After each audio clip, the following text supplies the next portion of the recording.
There are 587 wasps in a hive. The hive is growing by 0.03% every 2 hours. How many wasps will there be in the hive after 4 days? Our exponential function, c sub n, is equal to c sub 0 times 1 plus our growth rate I to the power of bt. This is a little bit different because it's happening every 2 hours. It's not happening every day. We have to figure out what b is, and we know that b is 1 over the period. Now the period is every 2 hours. Since our time is expressed in days, we can convert the 2 hours into a fraction of a day. Or we can convert the days into hours. But either way, we have to get the same time unit. It doesn't matter which one you pick, one's going to be easier than the other. First, I'm going to convert my 2 hours into days. I know I have 24 hours in one day. 2 hours is how many days? I'm just using p.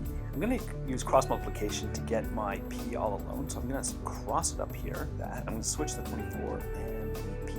And I'm going to multiply the 1 times the 2. So the 1 multiplies the 2, which is still 2. So I can kind of ignore the 1. And the p and the 24 are going to switch. Right? P is equal to 2 over 24, which is, reduce that, it's 1 over 12. The b is 1 over p. P is 1 over 12, so 1 over 12, or the reciprocal of 1/12, is 12.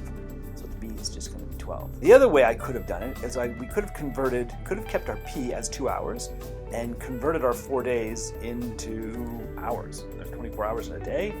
4 times 24, 96. You could also use your proportions.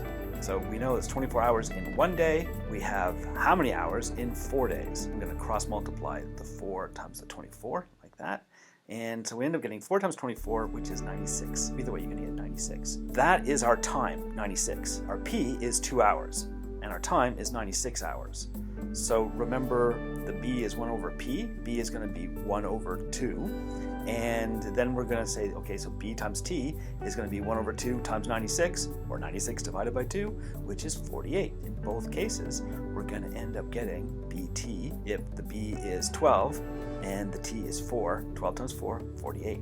And over here, we have 48. So either way, we end up getting 48 up here. Let's fill in everything we know. So c sub n is equal to c sub 0, so the initial number of wasps, 587. We don't know the number of wasps that we have after 4 days, but so we call it c sub n. We have 1 plus the growth rate. It's growing, it's increasing, adding by 0.3%. To convert 0.3% to a decimal, and divide by 100 and lose the percent symbol, and we get 0.003. So I'm going to add the 1 to the 0.003, and it's going to give me 1.003, and 12 times 4 is 48. Either which way we did the p, we end up with 48 up here. Handy dandy calculator time. 587 times 1.003 to the power of 48 is equal to 677.77 wasps. So I'm going to round that up to 678 wasps. We end up getting this fractional amount rounded up. So we have 678. We would expect that there would be 678 wasps in the hive after 4 days. Back to the program and see if that works. 678. Yay. And that's it for level 6. Have a good day.